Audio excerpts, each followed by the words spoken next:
कि मरने के बाद आपने एकादशी दी, उसको मिली ना मिली ये तो नहीं कह सकते, पर अगर जीते जी आपने एकादशी दे दी। श्रीमद् वल्लभाचार्य जी ने जगन्नाथपुरी में मायावाद का खंडन करा था। श्रीमद् वल्लभाचार्य जी ने मायावाद का खंडन करा और मायावाद का खंडन कर जगन्नाथपुरी में कहा कि मरने के बाद एकादशी देने से अच्छा है कि एकादशी को जीते जी दिया जाए। ये श्रीमद् वल्लभाचार्य जी ने जगन्नाथपुरी में कहा। इसलिए आज भी जगन्नाथपुरी में, जगदीश में एकादशी उल्टी लटकी हुई, वो उल्टी लटकी हुई।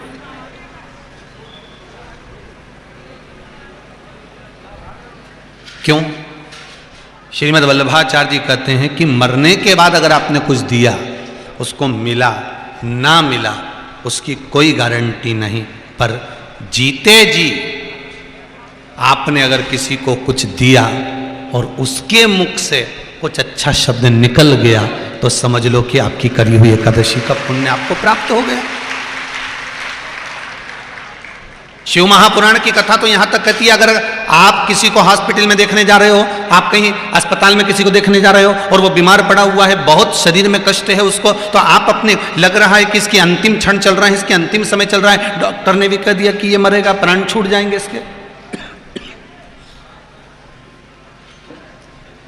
तो आप एक काम करो, आप अगर मिलने गए हो तो अपनी करी हुई एकादशी में से कुछ एकादशी उसको दे दो कि मैंने अपने जीवन में जो एकादशी करी है उसमें से 5 एकादशी, 4 एकादशी, 3 एकादशी इसको मैं संकल्प में नाम गोत्र के साथ इसको देती हूँ।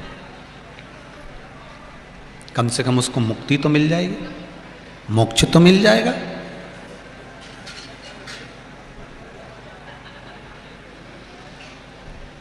हमारे पास होगा तभी तो हम एकादशी देंगे, हमारे पास कुछ होगा तभी तो हम देंगे। आपके पास में अगर भजन का बल बड़ा है तभी तो आप किसी को भजन प्रदान करेंगे। भजन का बल मतलब श्री शिवाय नमस्तुभ्यम, श्री शिवाय, श्री शिवाय नमस्तुभ्यम, श्री शिवाय नमस्तु। मंत्र का बल अगर आपका बढ़ गया, भजन का बल अगर आपका बढ़ गया और आप श्री शिवाय नमस्तुभ्यम का मंत्र जाप कर रहे हो, आप महामृत्युंजय मंत्र का जाप कर रहे हो, आप पंचाक्षर मंत्र का जाप कर रहे हो, आप राम नाम का जाप कर रहे हो, आप कृष्ण नाम का जाप कर रहे हो, आपके मंत्र का बल अगर बढ़ा हुआ है तो वो मंत्र आपको कहीं पर भी काम आ सकता है, आप किसी भी जगह पर उस मंत्र को प्रदान कर सकते हो।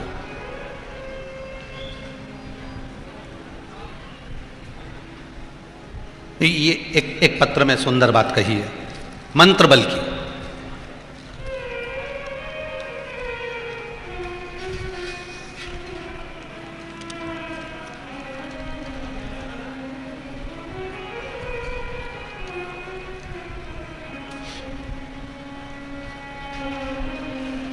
रोशनी मुकेश गनवानी, ग्राम बरूड़, जिला खरगोन।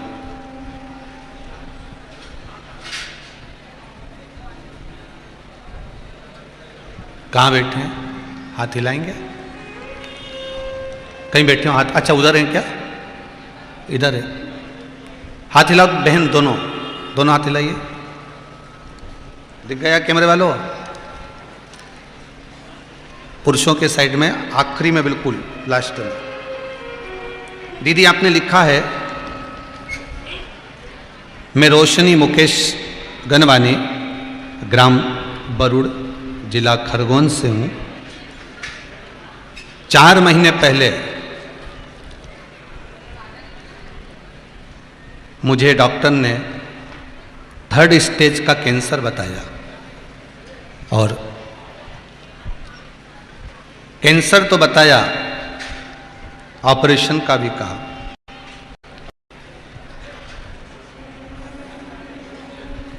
आप लिख रहे हैं कैंसर का, ऑपरेशन का भी बोल दिया, कैंसर भी बता दिया और इलाज भी चालू हो गया, पर किसी ने मोबाइल में कथा देख ली और शिव महापुराण की कथा का वर्णन किया, फिर आपने जो कंडे की राख का, गाय के गोबर के कंडे की राख का जो उपाय बताया था, उपले का उपाय, और रुद्राक्ष का जल का जो उपाय बताया था, वो करना प्रारंभ करा। ना ऑपरेशन हुआ और ना मेरे शरीर में कैंसर है। डॉक्टर भी कह रहे हैं कि अब आराम। बैठो बहन, एक बार दोनों हाथ हिला दो। बाबा हर हर महादेव। बैठ जाइए। लिखा है कि डॉक्टर भी आश्चर्य में है कि कैंसर गया कहां है। ये पत्र शिव उपासना, ये मंत्र में लिखा है, श्री शिवाय नमस्तुभ्यम। ये मंत्र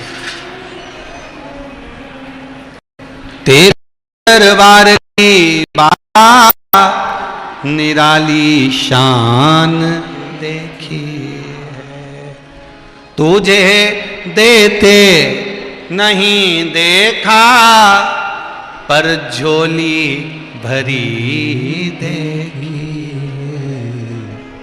एक बात आप सबसे कहूंगा, हृदय की है, अपने मन की कह रहा हूं, दिल से कह, कि भले टीवी पर सुनो, चाहे मोबाइल पर सुनो, चाहे फेसबुक यूट्यूब पर सुनो, चाहे आप पंडाल में सुनो, पर 3 घंटे की कथा को दिल से सुनना, तो वो दिल से सुनेगा तुम्हारी, दिल से सुन। अगर आपने दिल से कथा को श्रवण कर लिया तो बाबा भी आपके दिल से ही सुनने वाला है। आप उसको हृदय से श्रवण तो करो, और दिल से अगर आप श्रवण कर रहे हो तो वो देने में कमी भी नहीं करेगा, देगा। लाखों के दुखड़े जो तू हर गया डमरू वाले, तो मेरे दुखड़ों को देख कर क्यों डर गया डमरू वाले। हम इतने बड़े पापी तो नहीं बाबा कि अगर पापी होते तो कथा में ही नहीं पहुंचते। हमने तो कथा में सुना है कि शंकर की कथा में मन उसी का लगता है जो सब पापों से मुक्त हो गया होता है। ये शिव पुराण की उमा संहिता कह रहे। शिव पुराण की उमा संहिता में वेद व्यास जी लिख रहे हैं कि शंकर की कथा में वही पहुंचता है, शंकर की कथा में ये दिल जब लगता है जब वो सारे पापों से मुक्त हो गया होता है। नहीं तो टीवी के सामने बैठकर भी लोगों को नाटक की याद आ जाती है। पर आज के समय में पूरे विश्व में केवल भारत की बात नहीं कर रहा हूं, देशों देश में अगर कहीं लोग श्रवण कर रहे हैं तो शिव महापुराण की कथा श्रवण कर रहे हैं। मतलब भगवान आपके पापों से आपको मुक्त कर दिया, तभी तो आपका चित्त मोबाइल में कथा में गया, शिव महापुराण में गया, भगवान की भक्ति में गया। नहीं तो यह मन लगता क्या?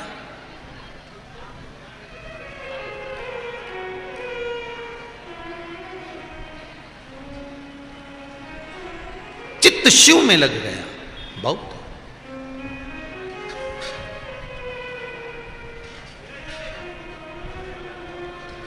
महाराज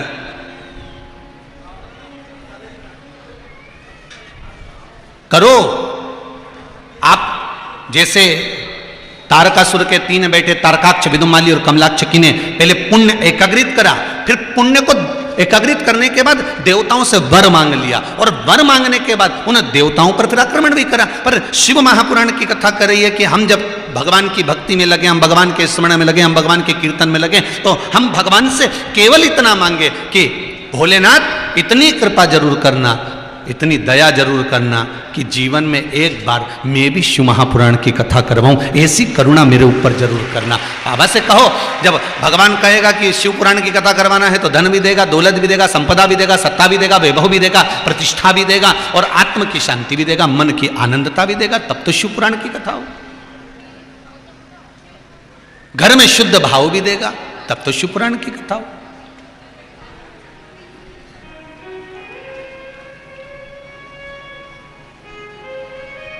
अविरल भक्ति भगवान से मांगिए। देना हो तो दीजिए जन्म जन्म का, मेरे सिर पे रख दो भोले अपने ये दोनों, और देना हो तो दीजिए जन्म जन्म का। बाबा इतनी कृपा करना कि मेरे को अगर कुछ देना तो आपका और मेरा संग बना रहे, ये मन आपसे दूर होए ना। गिरिराज धरण प्रभु तुम्हारी शरण, बस ये चित्त ये मन आपके चरणों में लगा रहे, ये मन कहीं जाए ना।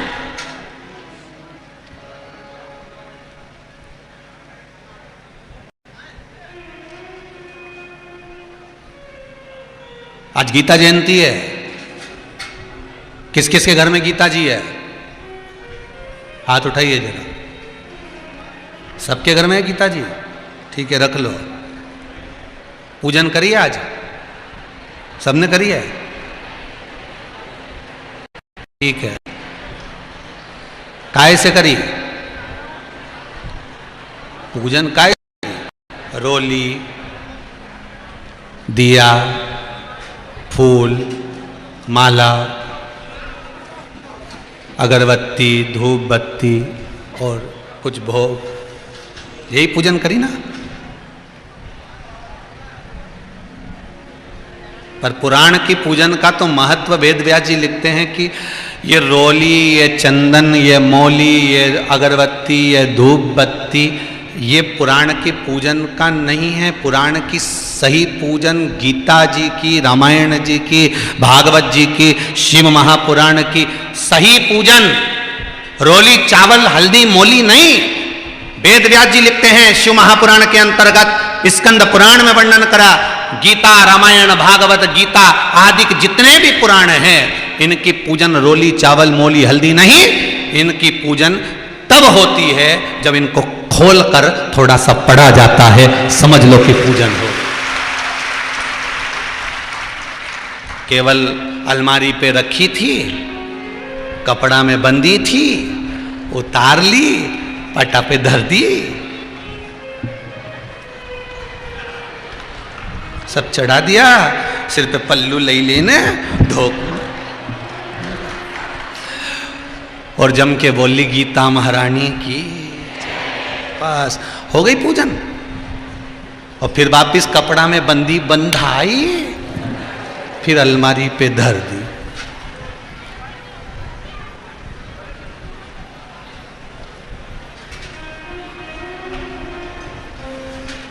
पूरे 18 अध्याय पूर्ण होने के बाद में 5 श्लोक संजय ने धृतराष्ट्र को कहे हैं गीता जी ने। वो सबसे सुंदर श्लोक है गीता जी के। आज गीता जयंती पे आप सबको स्मरण होना चाहिए। जब भगवान कृष्ण ने गीता सुना दी, अर्जुन ने गीता सुन ली, और गीता सुनने के बाद अर्जुन ने अपना आखिरी श्लोक कह दिया कि मैं अब इन सब बंधनों से मुक्त हो गया हूं, मैं जान गया हूं कि ये सब व्यर्थ है, केवल मुझे कर्म करना है और कर्म को प्रधान मानकर मैं सबसे आगे चलूंगा। आप चिंता ना करें, अब मुझे समझ में आ गया है। यहां गीता विराम हो गई। गीता विराम हुई, पर संजय धृतराष्ट्र को 5 श्लोक अलग से कह रहा है, और वो 5 श्लोक कोई दूसरे नहीं थे। उसमें संजय ने गीता के आखिरी के 5 श्लोकों में कह दिया था। पहले श्लोक में कह दिया संजय ने धृतराष्ट्र को कि मैंने जो गीता सुनी है शायद मेरे जीवन को मैंने सार्थक कर लिया। ये संजय धृतराष्ट्र को कह रहा है। दूसरे श्लोक में संजय कहते हैं ये वेद व्यास जी की कृपा है जो मैंने गीता सुनी है। कहीं गुरु की कृपा होती है तब जाकर गीता श्रवण करने का मौका मिलता है। तीसरा संजय कहते हैं कितने योग हुए, कितने योग, कर्म योग, राजयोग आदि कादि कितने योग, पर इन सारे योग का कोई स्वामी है तो भगवान है, इसलिए उनका नाम योगेश्वर है। उस योगेश्वर को मैंने इस गीता के माध्यम से पहचान लिया। ये संजय धृतराष्ट्र से कर रहा है। चौथे श्लोक में संजय धृतराष्ट्र से कहते हैं कि अब मेरा मन नहीं भटकेगा, अब मेरे मन में उमंगता उत्पन्न हो गई क्योंकि मैंने गीता का स्मरण कर लिया। और 5वें श्लोक में कहते हैं जीवन का सबसे बड़ा सार है, कुछ जीवन में रहे ना रहे, पर जो गीता भगवान कृष्ण ने अर्जुन को सुनाई थी वो गीता जिंदगी में एक बार पढ़ ली तो जीवन को सार्थक कर सकती है। वो गीता का स्मरण है। केवल गीता उठाई, पोथी बांधी, कंकु चावल लगाए, ऊपर उठा के रख दी, वो गीता की पूजा नहीं। गीता की सही पूजन है गीता को खोल कर पढ़ना। भागवत जी की सही पूजन है भागवत को खोल कर पढ़ना। रामायण की सही पूजन है रामायण को खोल कर पढ़ना। शिव महापुराण की सही पूजन है शिव महापुराण को खोल कर पढ़ना। केवल उसको अगरबत्ती धूप बत्ती लगाकर बांध कर नहीं रखना है, उसको पढ़ना है।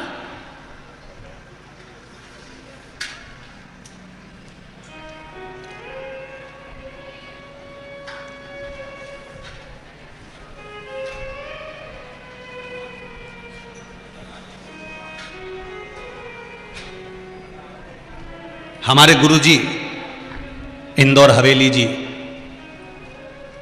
श्री विठलेश राय काका जी महाराज, गोलोकवासी 1008, इंदौर हवेली जी, परम पूज्य गोलोकवासी श्री विठलेश राय काका जी महाराज हमारे गुरु जी रहे। उनके बाद में जो गुरु जी विराजमान हुए परम पूज्य गुरुदेव गोलोकवासी श्री देवकीनंदन श्री महाराज जी, इंदौर हवेली जी, जो गोलोक विराज रहे हैं। उनके बाद में विराजमान हुए श्री दिवेश कुमार बाबा जी।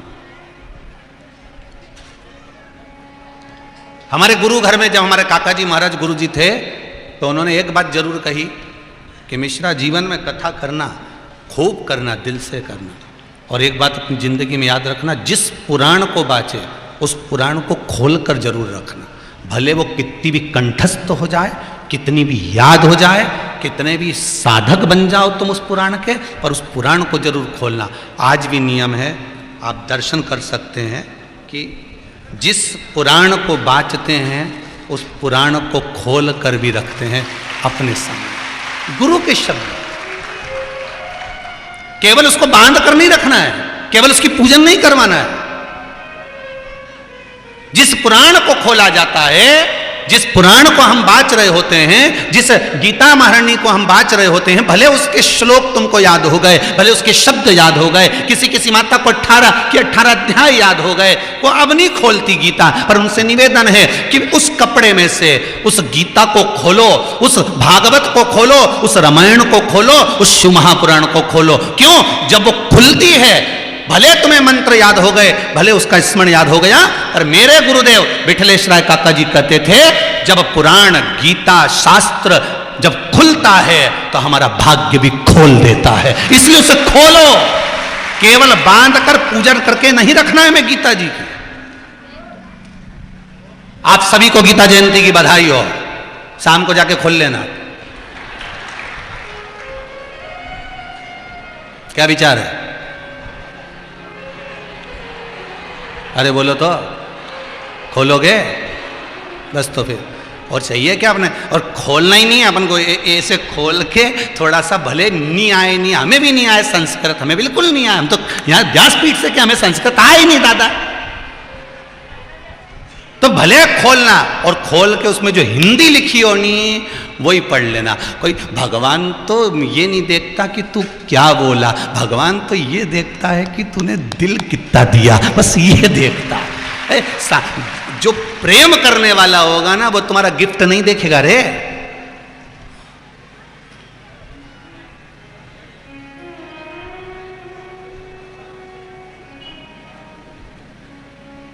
वो एक आता है ना, वो कौन सा डे, रोज डे, लाल कलर का फूल लेके जाए नहीं, फिर रोज दे दे, और घर पे आया तो कि मम्मी ने जूता डे, जद डे।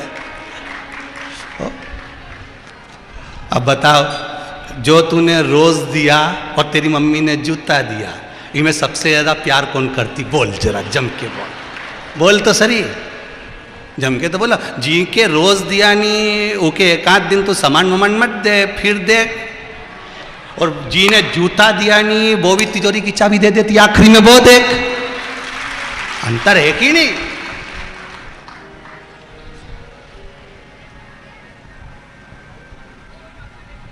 अभी आ रही हो, तैयारी में होगे तुम सब तो 25 तारीख की, ये मनाओ वो मनाओ, नया साल मनाओ।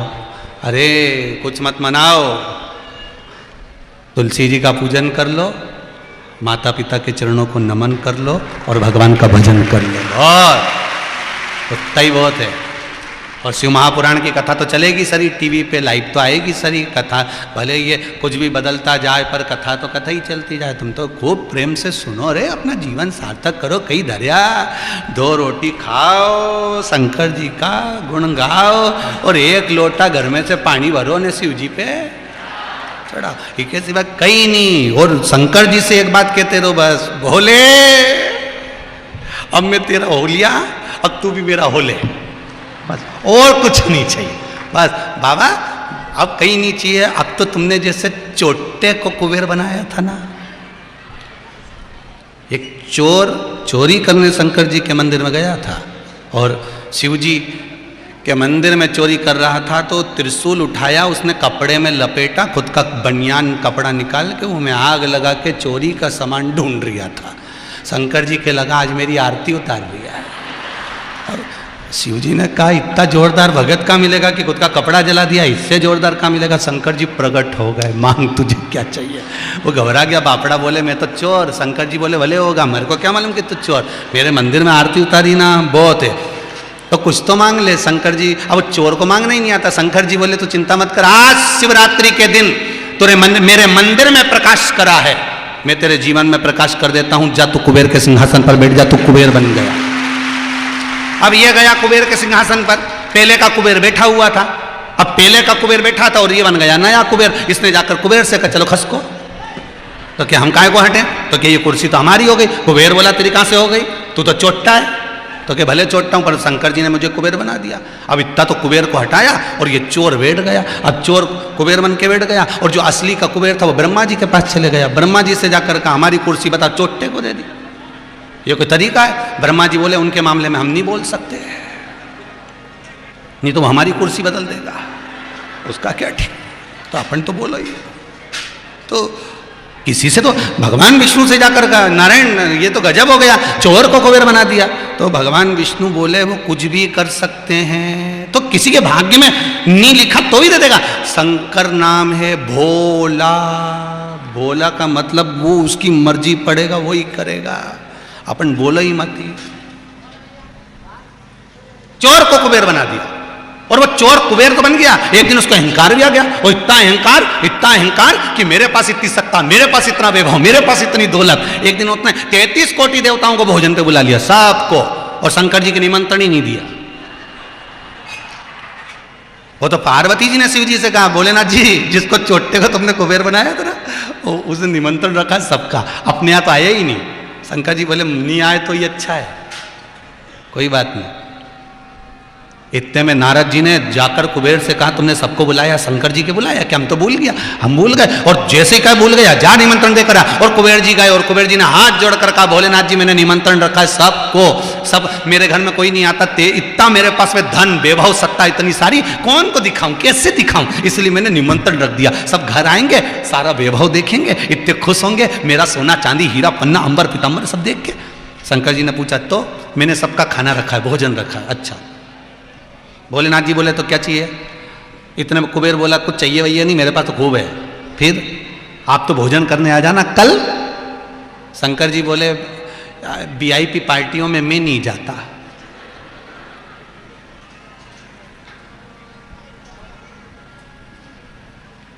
तो तुम्हारे यहां वीआईपी पार्टी में फिर कौन जाता है? हमारा छोटा बेटा है ना गणेश, वो सारी वीआईपी पार्टी अटेंड करता है। इतने में कुबेर जी बोले वो क्या खाएगा? शंकर भगवान मन में सोचे बापड़ा एक बार बैठ गया नहीं, उठ ही नहीं पाएगा, तो देख तो सही। तो कहीं सोचे ठीक है तो उनको भेज देना। कार्तिकेय जी को गुस्सा आ गया। कार्तिकेय जी अपनी माता जी के पास पहुंचे, पार्वती जी के पास, मैया मैया मैया। पार्वती जी ने पूछा क्या हुआ? पिताजी ने देखो फिर गणेश जी को भोजन करने भेज दिया, और मुझे नहीं, घर का बड़ा बेटा तो मैं हूं ना, तो फिर मुझे भेजना था वीआईपी पार्टी में, फिर गणेश को क्यों भेजा? शंकर जी से पार्वती ने कहा फिर तुमने गड़बड़ी कर दी। शंकर जी बोले तुम नहीं जानते किसको कहां पार्टी में भेजना है, मुझे मालूम है किसके घर कितने का लिफाफा भेजना है, तुम हमको क्या मालूम। ठीक है, शंकर जी ने गणेश जी को बुलाया, बेटा कल भोजन करने जाना है कुबेर भैया के घर में, अच्छे से जिम के आना। गणेश जी बोले, पिताजी आज से बंद कर दिया मैंने तो जिमना, तुम चिंता ही मत करो। ऐसा जिम हुआ कि दूसरी बार बुलाएगा ही नहीं। बस शंकर जी बोले, हमारे इंतजार रहेगा हमारा छोरा का, तू तो जा। शाम को 7 बजे का भोजन है। शंकर जी ने गणेश जी से पूछा, कितनी बजे जाएगा? 4 बजे।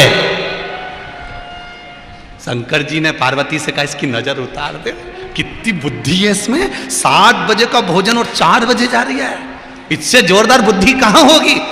बफेट में जाओ तो गणेश जी की बुद्धि लेके जाओ, 8 बजे लिखाओ तो 7:30 पे पहुंच जाओ, तो सारा सामान अच्छे से मिलेगा।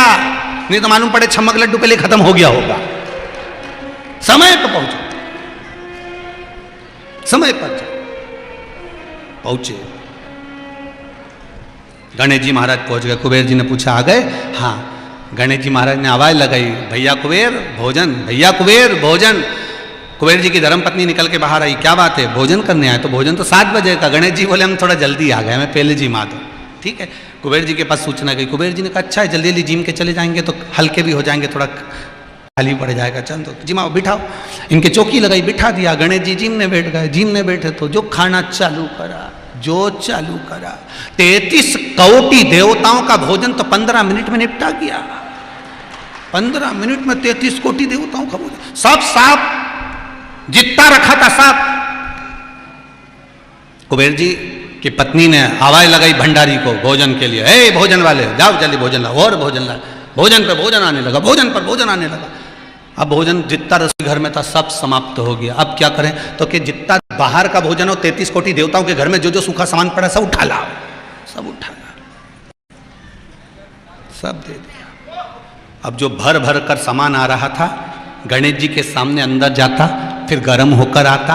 इतने में गणेश जी ने कहा, अंदर ले जाने की जरूरत नहीं, तुम तो यहीं धरते जाओ डायरेक्ट, फिर ले जाओगे फिर लाओगे, कोई मतलब तो है नहीं, रखोगे, रखते जाओ, रखते जाओ।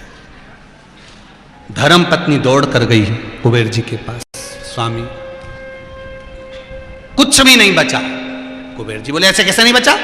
33 कोटि देवता का भोजन बना था, कहां गया? धर्म पत्नी ने बोला, वो तो सब गणेश अकेला खा गया। कुबेर जी की आंख में जल भर गया कि मुझे अहंकार हो गया था अपनी सत्ता का, अपने वैभव का।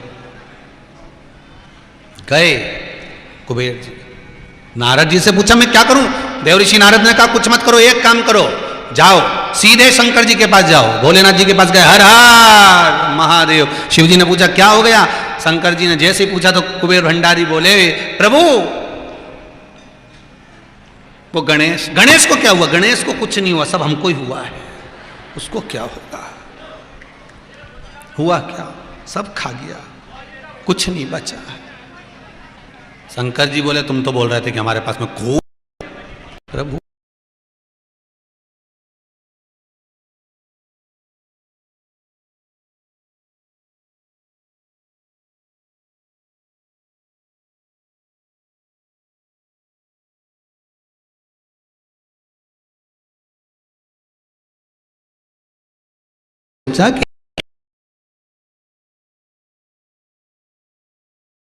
कि अटका हुआ मेरा सारा काम हो गया, अटका हुआ मेरा सारा काम हो गया। काशीवासी पे खड़े हुए, पेट पे हाथ फेर के बोले, कल का टाइम बताओ, कल का समय बताओ, कल क्या समय रहेगा?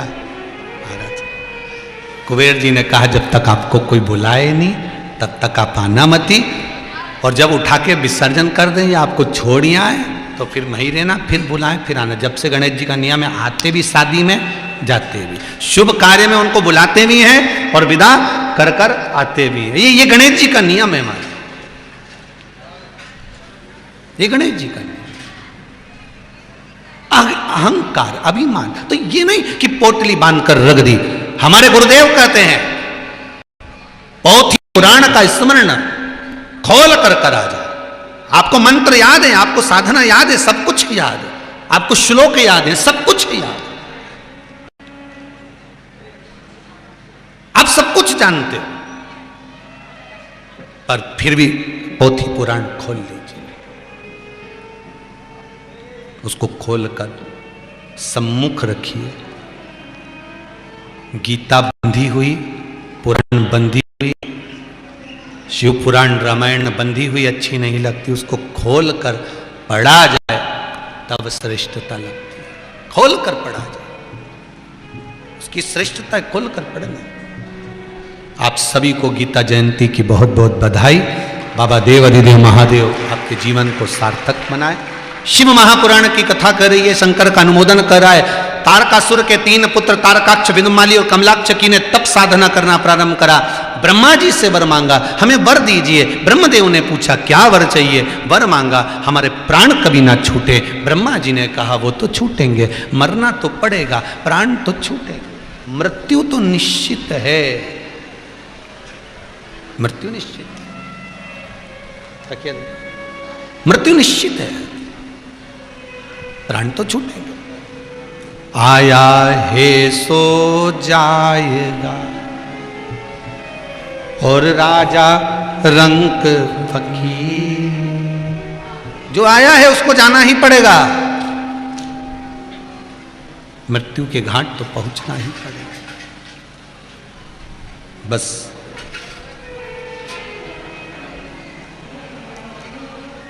आप उस भगवान से प्रार्थना जरूर कर सकते हो, उससे निवेदन जरूर कर सकते हो।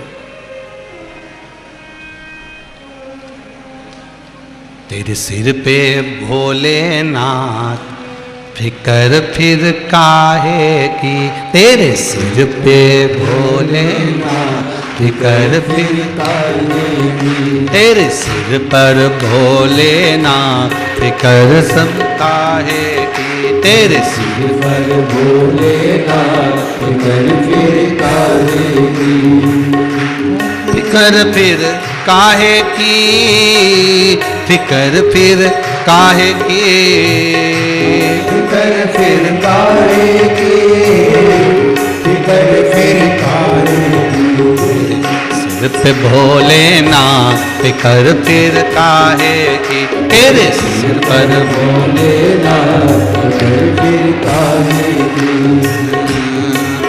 तेरे सिर पर भोलेनाथ फिकर फिर क्या करना,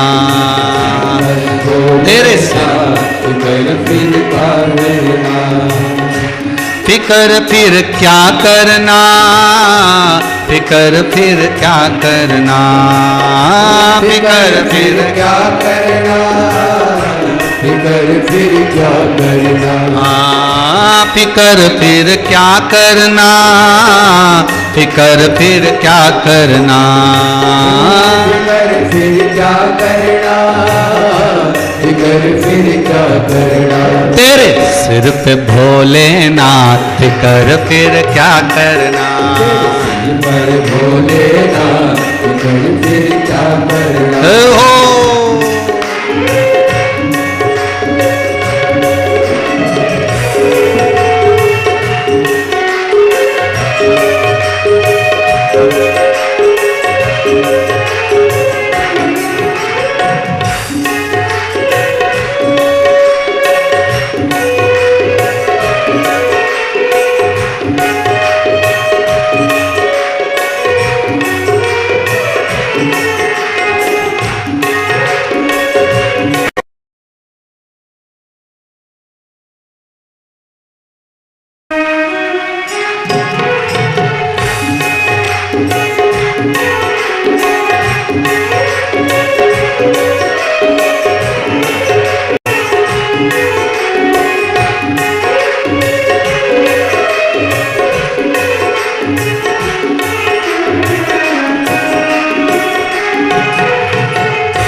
पितु भोले बाबा गौरा मैया, पितु भोले बाबा, पितु भोले बाबा, फिर क्यों परेशान हो भैया, फिर क्यों परेशान हो भैया, फिर क्यों परेशान हो भैया।